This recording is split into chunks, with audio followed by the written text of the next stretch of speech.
Well, Israel is seeing large protests since the war in Gaza began, some of the largest happening now. And this weekend, thousands took to the streets of Tel Aviv and Jerusalem, many demanding the Israeli government reach a ceasefire deal with Hamas, one that includes the release of the remaining October 7th hostages. The demonstrations in Israel coming amid increasingly high-profile protests right here in the U.S. Saturday night, a handful of protesters briefly interrupted an Easter vigil mass at St. Patrick's Cathedral in New York City. NewsNation's Joe Khalil joins us live. So, Joe, what more are we learning now about these protests? Well, simply because we're seeing so many of them on such a large scale, many of these pro-Palestinian protests here in the United States, and some of them are very large now. Almost every congressional hearing I cover here begins with a disruption of certain protest groups calling for a ceasefire, for example, and that's become more commonplace. There are some questions now being raised, mostly from pro-Israeli groups, about where the funding and where the organization is coming from when it comes to these larger protests, especially like the ones in New York City, where you've got thousands and thousands of people. And there have been some questions raised about whether there is any sort of organizing or money that comes from overseas.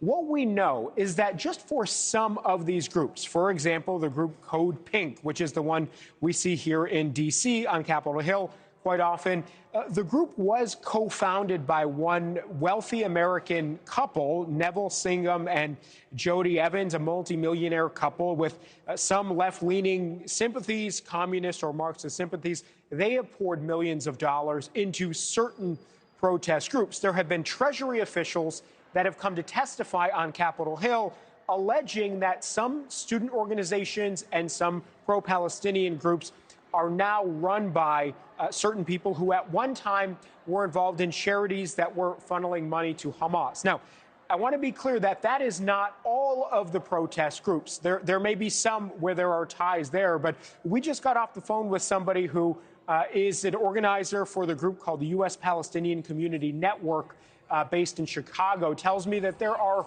dozens and dozens of groups that have organized protests that are calling for an end to the violence in Gaza, an end to the war. And they say that many of them are community-led, are community-run. They raise money from people who are in the nearby area that are simply just wanting to see a peaceful solution to what's happening there. So when you've got so many of these groups and so many of these protests, again, it does maybe raise some questions, but digging, you may find that there are certain sources of money that come into these. So it sort of depends on which groups and which protests you're looking at there. I think one thing is clear is that we're going to continue to see these protests, and many of them say that if the war is continuing through the summer at the Republican and the Democratic conventions, they are planning large-scale protests. And again, I don't think it would be surprising if we continue to see here in Congress and other places these protests continuing as well.